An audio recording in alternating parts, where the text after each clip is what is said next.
We're going to go back into our paper and do a bit more grading. Double click, double click, double click, and here's our paper again in Word 2007 with the changes we've made already. This time let's go down to the end of the paper, place the cursor at the end, hit enter again to move below the text, and then let's move up here to the Insert tab. What I'd like to do now is to leave the student some comments at the bottom of the paper, much as I might do if I were actually grading this in pencil or pen. So let's move across the header to Text Box. One left click, and you have a number of choices here, but the first one, the simple text box, is just fine. Let's click on it, and this box should appear at the bottom of your page now. To get rid of the pre-filled text, hit your backspace key one time.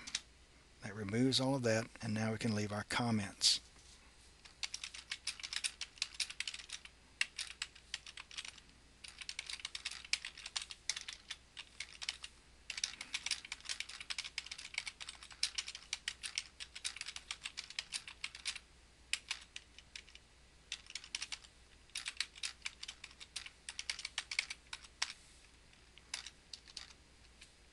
So I've told the student here that this is okay for a start on the paper, but you will need lots of detail and support as you continue, and I've given him a grade of C.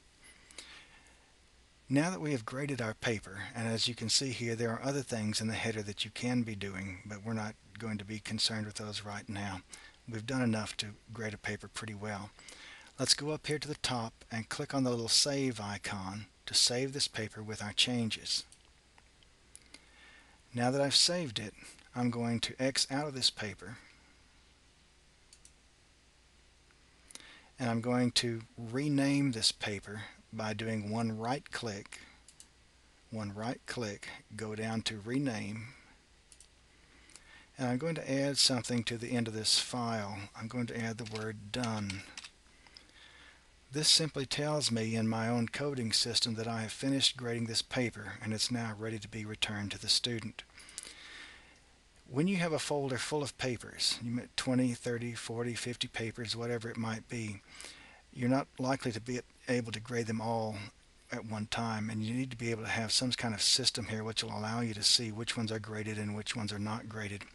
So putting the word done onto the end of a graded paper will allow you to see that very quickly.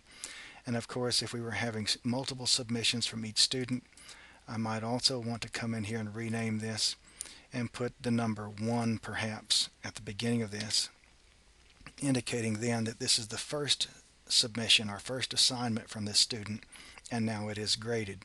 So when I get the next paper from this student, I might start that renaming process with 2 M student and then done when I'm finished grading.